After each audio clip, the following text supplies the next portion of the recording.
corpus delicti. The state cannot be the injured party, and in the absence of a victim, there can be no crime. If I'm entitled to a fair trial, the law states there must be a victim. I'm just requesting who is the victim. So now, and just like that, the courtroom goes from legal debate to instant contempt charges. The defendant is pushing a common sovereign citizen style argument. No victim, no crime. But courts have repeatedly ruled that certain offenses, especially traffic and licensing violations, are considered offenses against public order and state law, even without a single injured person standing in court. Victim. So now I'm going to hold you in contempt, and I'm going to sentence you to 30 days Wayne County Jail. No early release. Good morning to you, sir. Good morning. What is your middle name? Can you remove your hat, please? And your scarf. What is your middle name, Mr. Garner? Errol. Earl? No. He's on the 130 docket, Your Honor, I believe. If you want, Your Honor, I can give House Counsel an offer right now. She can report it to him. On James Garner, do you see all the cases he has? I see just the 4 that are on the docket. Or 5. Yes. You've got more? He's got plenty more. Okay.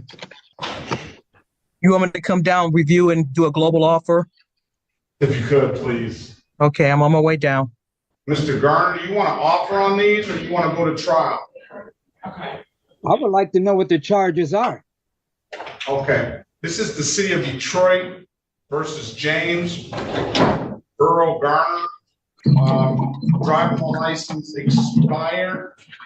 Misdemeanor, no insurance misdemeanor. Thank you. And an improper plate misdemeanor. All of them punishable by maximum possible penalty of 93 days in jail and or $500 in fines. Counts 1 and counts 2, an expired license and no insurance misdemeanor, both punishable by 93 days in jail and or $500 in fines. Same improper plates, same punishment, $500 and 93 days in jail and or $500 in fines, maximum possible penalty. 3 of those tickets are all punishable by 93 days in jail and or $500 in fines. Counts 1, counts 2, and counts 3. Those are civil infractions. Counts 1 and counts 2. Count 1 being a driving while license suspended repeat offender. This one is in warrant status, probably an old case that he didn't pay. SB appearance for the record, please. Sherika Harris on behalf of Mr. Garner. Mr. Garner, please state your name for the record. First off, I do have a couple. You got to state your name first. You got to state your name first. No, Let's start there. Wait a minute, Ms. Harris. Wait a minute, Ms. Harris. I think Mr. Garner is going to represent himself. Am I correct, Mr. Garner? I'm representing myself in what? I mean, I'm confused about what's actually going on. First off, who's alleging these charges? That's what I'm curious about. State of Michigan, city of Detroit. Here we go again with the state can't be the injured party argument. You'll hear this line a lot in these courtroom videos, but legally, the government absolutely can prosecute crimes on behalf of the public. That's literally how criminal law works. And notice the judge isn't debating philosophy here. He's trying to move the case forward before this turns into a 4-hour podcast on internet legal theories. Okay, well, if that's the case, there's a common law principle which states that for there to be a crime, there must be a victim. Corpus delicti. The state cannot be the injured party. And in the absence of a victim, there can be no crime.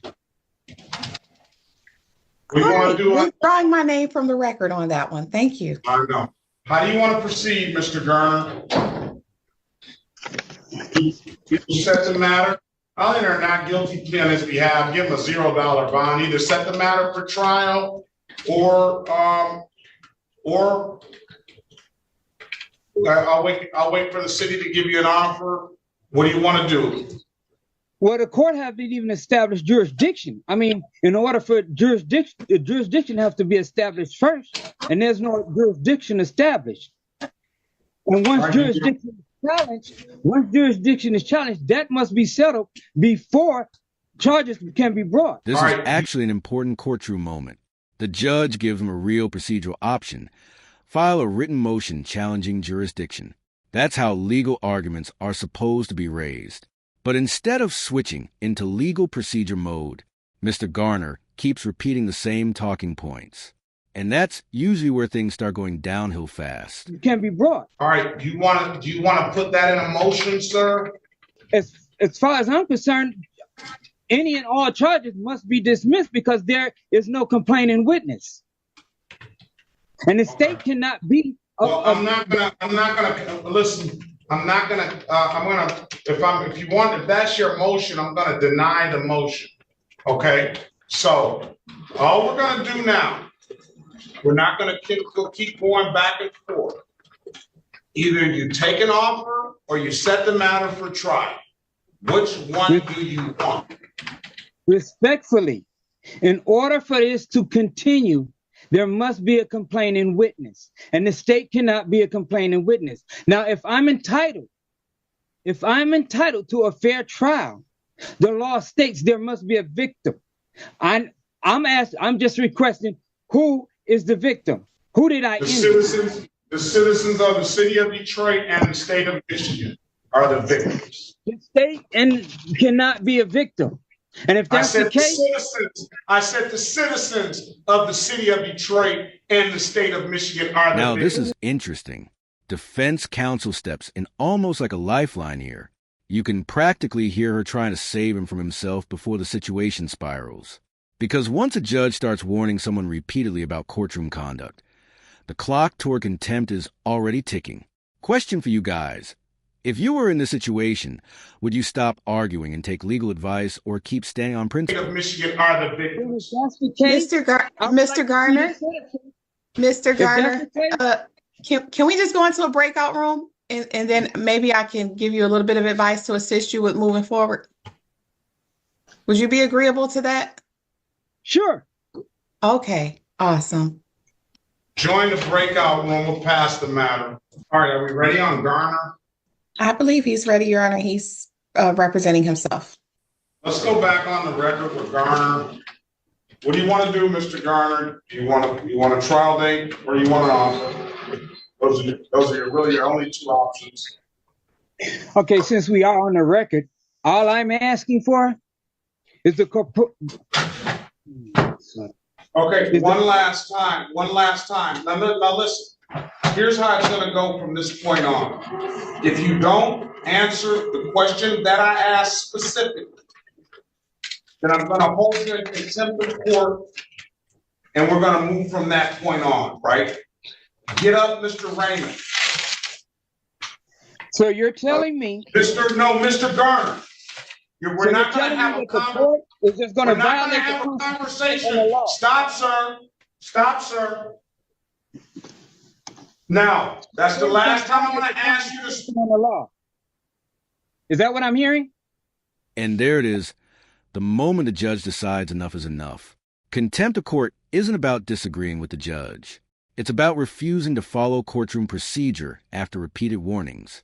From the judge's perspective, he asked a direct procedural question multiple times and never got an actual answer. That's why this escalated from traffic charges to jail time. All right. I'm asking. I'm going to hold Mr. Garner in contempt of court. He is directly violating the court's order. I've asked him repeatedly to not interfere or add any extra commentary to this case. I've given him ample time to answer the court's question, and he continues to refuse to do so. So now I'm going to hold you in contempt, and I'm going to sentence you to 30 days Wayne County Jail. No early release. So that means that the court is just going to violate my rights because I'm defending myself? Is that what I'm hearing? And the wild part, the original charges suddenly become secondary.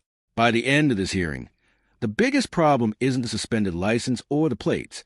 It's the defendant's conduct inside the courtroom itself. This is one of the fastest examples of someone talking themselves into jail instead of out of it. Let me know in the comments. Was the judge justified here? Or do you think the contempt sentence went too far? Is that what I'm hearing? 30 days, Wayne County Jail, no early release. That'll give you some chance and some time to read up on your rights, okay? I'm gonna order you to turn yourself in today, Mr. Garner, to start that jail time, okay? So I have a question. I'm not answering any more of your questions.